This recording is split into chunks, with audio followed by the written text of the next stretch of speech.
ദൈവത്തിൻ്റെ ഏറ്റവും പ്രിയമുള്ളവരെ, അവിടുത്തെ സമാധാനം ഞാൻ ആശംസിക്കുന്നു. ഇന്ന് കർത്താവ് നമുക്ക് നൽകുന്ന ദൂത് സങ്കീർത്തനങ്ങൾ 115:12. കർത്താവിന് നമ്മെക്കുറിച്ച് വിചാരമുണ്ട്, അവിടുന്ന് നമ്മെ അനുഗ്രഹിക്കും. ഈ കഴിഞ്ഞ ദിവസം ഒരാൾ എന്നോട് ചോദിച്ചു, എൻ്റെ സങ്കടങ്ങൾ ദൈവം അറിയുന്നില്ലേ? ഞാൻ എത്രയധികം പ്രാർത്ഥിക്കുന്നുണ്ട്, അവിടുന്ന് കാണുന്നില്ലേ? എത്ര നാൾ ഞാൻ ഇങ്ങനെ സഹിക്കണം? അങ്ങനെ ചിന്തിക്കുന്ന ഓരോരുത്തർക്കുള്ള മറുപടിയാണ് ഈ ദൈവവചനം. കർത്താവിന് നമ്മെക്കുറിച്ച് വിചാരമുണ്ട്, അവിടുന്ന് നമ്മെ അനുഗ്രഹിക്കും. ദൈവം അറിയാതെ ഒന്നും നമ്മുടെ ജീവിതത്തിൽ സംഭവിക്കുന്നില്ല.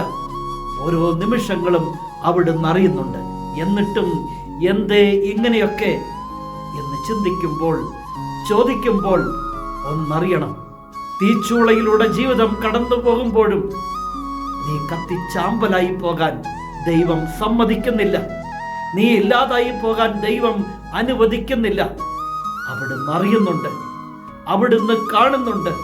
ഒരു ഫീനിക്സ് പക്ഷിയെ പോലെ ഈ തീച്ചൂളയിൽ നിന്ന് നീ പറന്നുയരും. ദൈവത്തിൽ ആശ്രയിക്കുന്നവർ കഴുകന്മാരെ പോലെ ചിറകടിച്ച് ഉയരും. ഒരു നാൾ അവിടുന്ന് നിന്നെ അനുഗ്രഹിക്കും. കർത്താവിന് നിന്നെ കുറിച്ച് വിചാരമുണ്ട്, അവിടുന്ന് നിന്നെ അനുഗ്രഹിക്കും. അന്ന് നീ തിരിച്ചറിയും, എൻ്റെ ദൈവം എന്നെ ഓർത്തല്ലോ, എൻ്റെ ദൈവം എന്നെ കൈവിട്ട് കളഞ്ഞില്ലല്ലോ, എൻ്റെ ദൈവം എന്നെ അനുഗ്രഹിച്ചല്ലോ എന്ന്.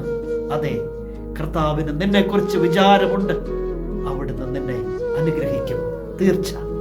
കരുണാമയനായ ദൈവം നമ്മെ എല്ലാവരെയും സമൃദ്ധിയായി അനുഗ്രഹിക്കട്ടെ.